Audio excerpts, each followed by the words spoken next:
Hi, it's Dr. BD here, board certified pediatrician, and I am back this week to talk about something else I think is really important to highlight when it comes to our moms, and that's postpartum depression and the postpartum blues.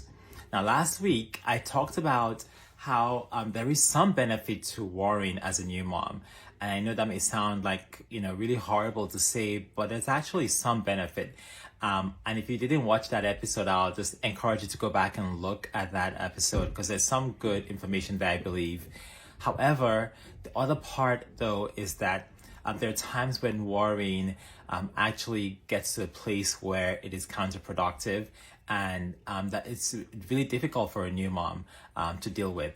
And so today I want to talk about postpartum depression.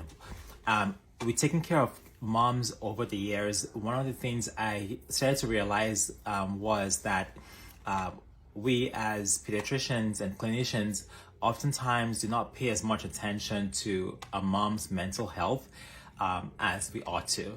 So it was really eye-opening for me when some of my moms started to express their experiences with postpartum depression and postpartum blues, and has made me more sensitive to that and look out more for it and find out ways in which I can be supportive of my moms going through that difficult situation. So what's a postpartum blue? And I'm going to look at my notes here and there so I can communicate this properly because I think this is really important information. So postpartum blues, so this is when there's feelings of sadness, usually a few days after your baby's born, and can last up to 2 weeks. And it's just feeling sad, feeling depressed, feeling that you're not good enough and just feeling overwhelmed and just tired. Taking care of a newborn can be quite a task. And so a lot of moms will go through postpartum blues. The percentage actually is pretty high. It's like 4 out of every 5 moms. So about 80% of moms will feel some degree of postpartum blues right after the baby is born. Now, like I said, this is usually temporary and goes away on its own. And sometimes you don't even need to do much for it. There are a few things you can do to help, such as getting as much rest and sleep as you can, which of course is hard as a new mom, but getting as much as you can, asking for help from a partner or friend, family members, as much as possible. Trying to eat well, exercise when you can, just things like that, basically self-care. That can be helpful and help with getting over the hump of postpartum blues. But however, there are times where that becomes more of a concern when it's gone past 2 weeks or when the symptoms are getting worse and you begin to have symptoms that are suggestive more of a postpartum depression. So things like a depressed mood and severe mood swings, excessive crying, difficulty bonding with your baby. And I'm going to stop there for a second with difficulty bonding for your baby because that's a really tough one for a lot of new moms, as I've come to realize from talking to the moms I care for in my practice, pediatric practice. Because, when you have a new baby, and especially for that first baby, the expectation is you're going to be so happy and joyful and just bond with this beautiful bundle of joy. And so it can be quite a shock for some moms when that's not the case, when they're having a difficult time bonding with that new baby.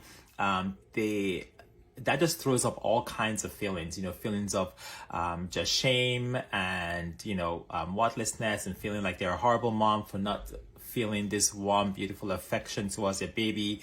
And of course, that doesn't do anything for postpartum depression, just only makes it worse.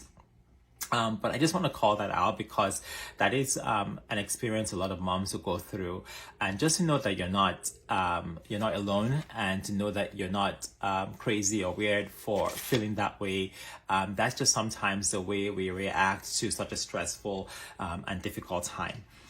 So again, that could be something that can happen where you're just having difficulty bonding with your baby.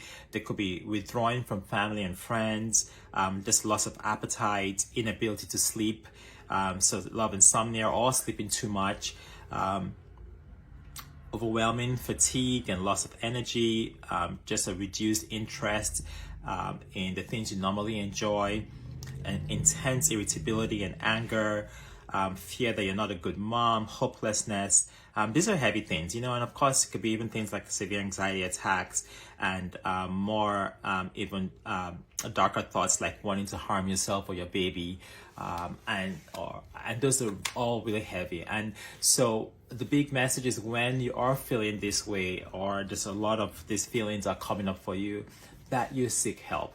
Now, first of all, you realize that there are lots of moms who go through the same experience, so you're not alone, but also that you seek help, and to realize that there is help available, and to reach out to your own provider or your baby's provider, the pediatrician, and so someone can come in and support and help in every way they can. And that could take the form of therapy, could take the form of medication temporarily, but whatever you would need to support you fully in that place that you're at.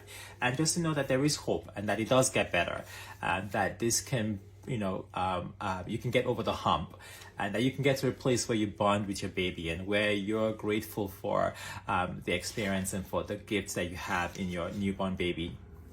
But it's important to know that that you're not defective or terrible as a mom for feeling the way you do right now. So again, I wanted to make this video because I thought it was important to balance what I said in the other video about worry being useful in some instances, where it helps you just to be able to be attuned to what your baby needs.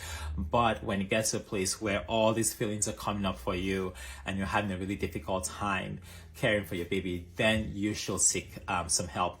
I do want to lastly leave some information where, if you're really feeling really in a very dark place and feeling like hurting yourself or your baby, you should call the National Suicide Prevention Line, especially here in the US, and that's 1-800-273-TALK, TALK, and that full number is 1-800-273-8255. There's also a chat feature on the suicidepreventionlifeline.org website. So it's a web chat feature. It's suicidepreventionlifeline.org/chat. And hopefully those are some resources you can reach out to, in addition to reaching out to your provider. And again, this is Dr. Bidi, board certified pediatrician for over 17 years. And my passion is just to come alongside the new mom and to help as she cares for her newborn baby. And I hope you found this useful. If you have, go ahead and share this with a new mom that will find this helpful and encouraging. Save it for later on. Give it a thumbs up, and ask any questions that you have in the comments below. I'm so appreciative that you're here to listen. Hi there, it's Dr. Bidi, and thank you for watching this video. I hope it was helpful. If you enjoyed it, go ahead and subscribe to the channel and click the notification button so you don't miss an episode. Now, as a father of 3 and a pediatrician practicing for over 17 years and caring for thousands of newborns at this point, I know that caring for a newborn or expecting to care for one can be quite challenging. And so that's why I have put together my free resource guide called the Confident New Mom Guide. Links are in the description below. I really cover all the key things that moms typically find challenging as they prepare to care for a newborn. So go ahead and check it out. I know it'll be useful to you. And thank you again for watching this video. I'll see you back here again soon. Bye-bye now.